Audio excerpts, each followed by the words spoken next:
The federal inquiry sparked by the closing of the Ottawa Journal and the Winnipeg Tribune has wrapped up its first week of hearings. Witnesses at the Kent Commission strongly criticized the role of the Thompson and Southam chains in the closings. We have two reports, the first from Terry Matty in Winnipeg. For 5 years, the Tribune and the Free Press fought an expensive war. The Tribune wasn't satisfied with being number 2. A former Tribune editor said the chains acted shamefully, and at the end, when the Tribune was closed, they were in cahoots. Employees of the Free Press, who are members of the Newspaper Guild, said Thompson and Southam acted together, and even the local business community is suspicious of the chain's actions in Winnipeg and Ottawa. The issue which the Chamber feels should be examined is whether or not the simultaneous closure of the two newspapers was for the purpose of avoiding competition. What we're recommending your commission do is to file an immediate report recommending charges be laid forthwith against Thompson and Southam under the Combines Investigation Act.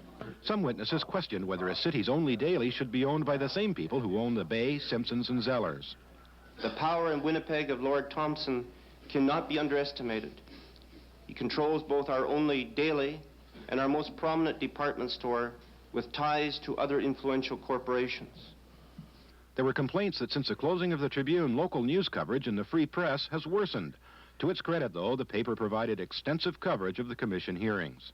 Everyone seems to agree that newspapers have a special responsibility to the public. One question the Kent Commission will have to deal with is whether that means that the law should treat newspaper chains any differently than other big businesses. Terry Matty, CBC News, Winnipeg. In Ottawa, when the Commission dealt with corporate concentration, there was a specific suggestion of what to do. I. Norman Smith, a distinguished former editor of the Journal, said a democracy might want to curb the barefaced corporate manipulation of the two major chains by requiring public notice ahead of time of all of their proposed changes of ownership. When Thompson closed the Journal, the paper, according to its executive editor, was only months away from attaining the circulation it needed to stand on its own feet. Thompson bought the Journal in January 1980 and closed it in August. Jim Rennie said during that time, Thompson showed virtually no interest in the paper's comeback.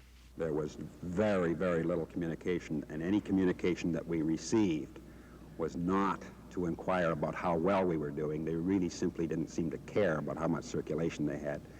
And that would seem to me would be consistent with an organization that had no plans for that newspaper from the very day that they purchased it. The hearings in Winnipeg and Ottawa are concluded, but the work of the Commission has hardly begun. There's more evidence to be gathered in the new year. The commissioners have until the 1st of next July to present their recommendations. Dennis Baxter, CBC News, Ottawa.